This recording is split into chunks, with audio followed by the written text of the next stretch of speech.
Hi, Cynthia Robertson here.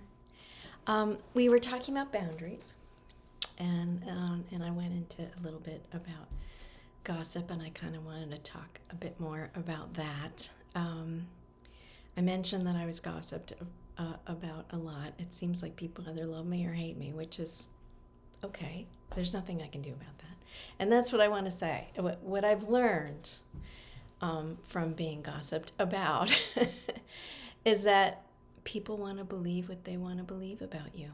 And there is nothing you can do or say that will change their mind.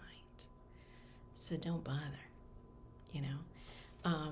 I spent so much of my youth trying to gain approval and prove to my family that I wasn't what they thought. And I had what I call an evil uncle who would say really awful things about myself and my brother to my father and anybody else who would listen, and his brother and his other brother. And they believed the evil brother.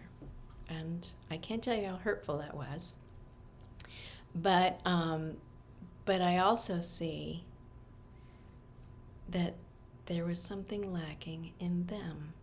It wasn't I didn't do anything wrong. I was a kid. I mean, this started when I was like a baby. So I didn't do anything. I was just me.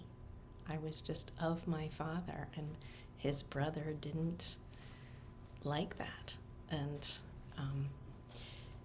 used his whole life to scorn us and punish us, and so I don't. It's like a really bad Dynasty episode, really, but it happened, and how I lived through it, survived it, is in the early years I was so angry, and I was always trying, and I was fighting, I was screaming, trying to get people to see who I was, or and see how evil the uncle was, and they didn't see that. My father did finally see that at the end of his life, probably in the last 10 years of his life, when his brother embezzled everything from him. But again, that's a whole other thing. But even on his deathbed, I was hoping from some sort of spiritual, awareness, some sort of something, big announcement. And I did get an "I love you," and I did get a thank you, because I cared for him the last few years of his life, and that's great. That's huge for my father. And getting back to how I have dealt with that, it took me a long time to really believe that there wasn't anything I could have done differently. There wasn't anything I could have said to any of them that would make them see me. People want to see what they want to see. That is why there's so much prejudice and so much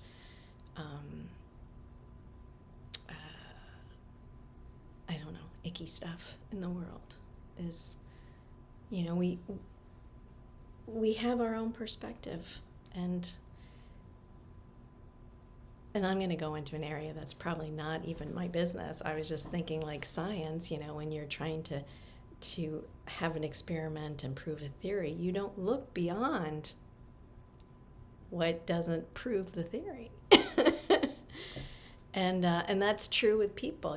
People doesn't want to look beyond what they want to believe, which is why me screaming and me trying to be the good girl and do this certain thing or behave this certain way or dress this certain way never changed anything. It just made me hurt more because I wasn't able to be me. And that's what I'm here to share with you about, is being exactly who you are in the moment that you're here. I believe we all have a unique gift to give to everyone.